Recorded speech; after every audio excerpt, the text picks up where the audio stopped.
মই প্ৰথমে আজি সেইদিনা 30 তাৰিখৰ দিনা অল ইণ্ডিয়া ট্ৰাইবেল ষ্টুডেণ্টছ ইউনিয়নে মোক অসমৰ জননেতা বিম্বৰ দেউৰী ডাঙৰীয়াৰ যিটো বঁটা সেইটো মোক আজি আহি পেলাই এই ভেৰগাঁৱতে প্ৰদান কৰিলে।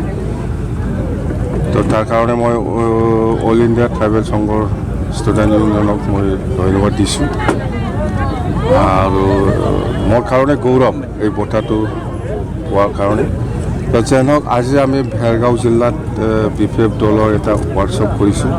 এই ৱৰ্কশ্বপত আমাৰ দুৰ্গা দাস বড়ো ডাঙৰীয়া আছে, সৌৰভ বড়ো ডাঙৰীয়া আছে, মুঠতে BPFৰ যিখিনি MCLA ex MCLA আৰু ex EM সকল আছে আগৰ এই ভেৰগাঁও আৰু ওদালগুৰি জিলাত চবেই উপস্থিত আছে, দলৰ কৰ্মকৰ্তাসকল চবেই উপস্থিত আছে।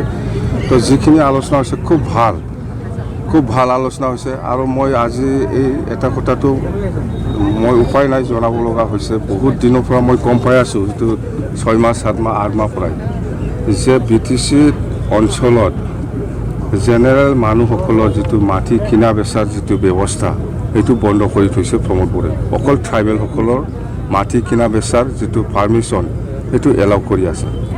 এনেকুৱা হ'লেতো কেনেকৈ হ'ব? মই চাই আছোঁ কিবা মানে কেতিয়া মানে মুকলি কৰিব, কিন্তু যিটো দেখা পাইছে সেইটো বড়ো আৰু অনাবড়োৰ মাজত সেইটো আকৌ ভুল বুজাবুজি কৰাৰ এটা অংশ এইটো প্ৰমোদ বৰাই সেইটো কৰিব নালাগে। আপুনি এলাউ কৰি দিয়ক। BTCৰ 2003 চনৰ 10 ফেব্ৰুৱাৰীলৈকে যিসকল জাতি জনগোষ্ঠী আছে সকলোৱে BTCৰ বাসিন্দা, সকলোৱে ইয়াত মাটিৰ অধিকাৰ পাব লাগে। সমানে কিনা বেচাৰ যিটো নিয়ম আছে সেইটো এলাউ কৰিব লাগে। মোৰ এটাই অনুৰোধ, নহ'লে সেইটো লৈ পেলাই আকৌ আন্দোলনৰ সৃষ্টি হ'ব। আপুনি এটা অভিযোগ কৰিছে যে সভাত ইতিমধ্যে ওদালগুৰিটো আচলতে বহুকেইজন MCLA জিকিছিল, কিন্তু বাকচ চুৰ কৰিছে। ওদালগুৰি আৰু বাক্সাত ওদালগুৰি জিলা, ভেৰগাঁও চাব ডিভিজন, তামোলপুৰ চাব ডিভিজন, মচলপুৰ চাব ডিভিজন আৰু এইফালে চালবাৰী চাব, বাক্সা আৰু ওদালগুৰিত বহুত মেক্সিমাম বক্সে চেঞ্জ হৈছে। এইটো বিভাগত থকা মানুহবিলাকে কয় আমাক এইবিলাক জানে। এই ইলেকশ্যনৰ কথা মই ক'ম, যিসকলে বক্স চেঞ্জ কৰাৰ ক্ষেত্ৰত গম পায় এইসকলেতো আমাক জনাইছোঁ কেনেকৈ ৰেগিং কৰিছে কোনে। এইবিলাক ইমান দিন নাথাকেতো, আৰু খোলা হ'ব আৰু অপেন বহুত কথা ওলাব। আৰু প্ৰমোদ বৰাই BTC নিজৰ ইচ্ছামতে চলাইছে, পাৱাৰ আছে বুলি। মুঠতে প্ৰমোদ বৰক নেক্সট ইলেকশ্যন আহক, তেতিয়া শিক্ষা পাবহি। পাৰ্চেণ্টৰতো বহুত কথা, 35, 40, 35 দিয়াৰ পিছতেও আপুনি নাপাব কিছুমানটো। এইটোতো লৈয়ে আছে, কোনোবা পাইছে কোনোবা পোৱা নাই। 35% দি পেলাই কোনোবা কাম পাইছে, কোনোবা কাম পোৱা নাই, কাম নোপোৱাও আছে।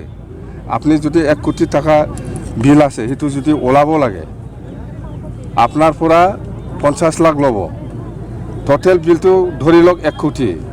ঘোষ বিচাৰিছে সি 30 লাখ 40 লাখ দিছে, যেন হওক 40 লাখটো দিছে। লাষ্ট ফাইনেল বিলত কিমান ওলাইছে? 50 লাখ।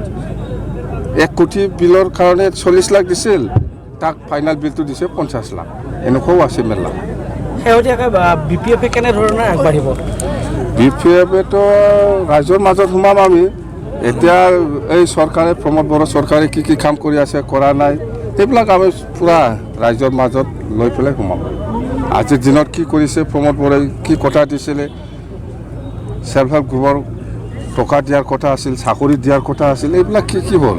মাটিৰ পাট্টা দিয়াৰ কথা আছিল, এইবিলাক কথা লৈ পেলাই আমি সোমাম। BTCটো আফচুৱে চলাই আছে। প্ৰমোদ বড়ো হ'ল অল বড়ো ষ্টুডেণ্টছ ইউনিয়ন আফচুৰ আগৰ প্ৰেচিডেণ্ট আছিল। প্ৰমোদ বড়ো কোনোবা অসমীয়া, কোনোবা বঙালী, কোনোবা আদিবাসীৰ কাৰণে কাম কৰা মানুহ নহয়, কোনোবা গোৰ্খাৰ কাৰণে কাম কৰা মানুহ নহয়। সি বড়ো জাতীয় লিডাৰ আছিল, সি বড়ো জাতিৰ কাৰণেহে কাম কৰিব। আপোনালোকে কি বুজি পায়?